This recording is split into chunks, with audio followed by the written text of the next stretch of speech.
Picture this. Your manager told you you were entitled to that promotion, but it's been 2 quarters and that hasn't happened. They keep coming up with excuses about how there isn't a budget, you don't have enough seniority, etc. You look at market rates and you know you're entitled to more. You know you're putting in good work and effort towards furthering the goals of this company, but you've only stayed at this company for 2 years. Should you switch jobs?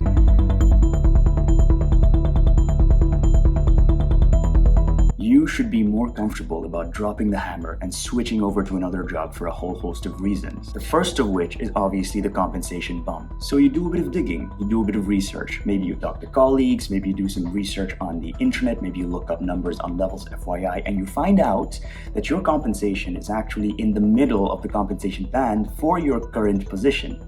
And this is on top of the fact that you're entitled to a promotion that should have happened 2 quarters ago. And then you want to take that research a step further and you want to look at the compensation bands for equivalent positions at other companies. And at your dismay, you find out that you're entitled to making at least 40 to 50% more, even if you were paid in the middle of the range at these other companies, at these equivalent positions. But you've only worked at this company for 2 years. Is it too early to be job hopping? At least from a compensation point of view, it seems to be the smartest move to be making. But let's take a look under the hood and really figure out how budgeting works for new hires versus existing employees across different companies. And I believe companies really shoot themselves in the foot with this strategy. Existing employees are more familiar with the product and are going to be contributing way more than any new hire in the next 6-month window. But when a company is bringing in a new employee, the HR is authorized to use the full range of the budget for that particular position. So let's say you decide to put your resume out there and apply to a few positions. First of all, you're going to apply to positions that are equivalent to the promotion that you are vying for, not your current role. And even though the first offer you're going to get may be on the lower range of the budget spectrum that the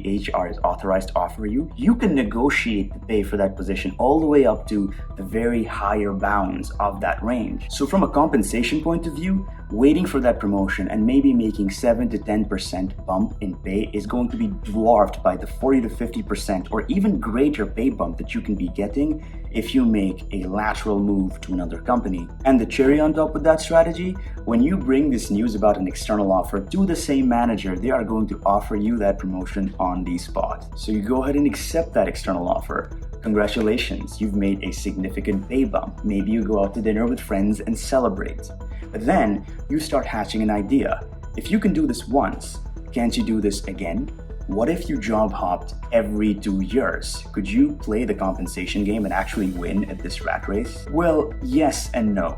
Whenever you make a job switch or decide to make a job switch and you're given an interview, the burden is on you to explain every transition, and you should be able to justify why you left one company to move over to the next. And while a singular data point doesn't indicate a trend, if you have 2 or 3 data points, that does start to paint a trend line, and that may manifest as a red flag to a potential employer. From the employer's point of view, they know that it takes any employee anywhere between 6 months to even a year to become a fully contributing member of the team. And if the employer is going to have to commit to just getting 1 year's worth of productive work out of you at the price of 2 years worth of a very high salary, they are going to want to turn you down. So what I would suggest instead is you dip your toes, put yourself out there every 2 years and see what the market is willing to compensate you for your skill set. Because believe it or not, you may actually be leaving a lot of valuable opportunities on the table when you decide to walk from a company. I mean, you've been in your current company for a little under 2 years.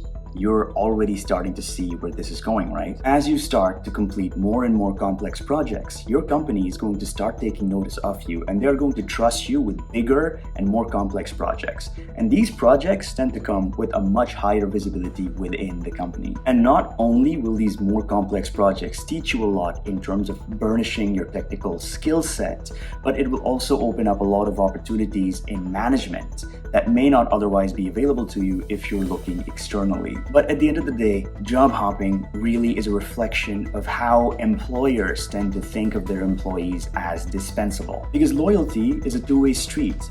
And when these businesses don't break a sweat when they're conducting mass layoffs just to hit their business targets, with complete and utter disregard for the disruptions of the livelihoods of the very people that they're laying off, aka potentially you, why should you offer companies these loyalty that they're clearly not entitled to. At the end of the day, if job hopping helps you, you should do it.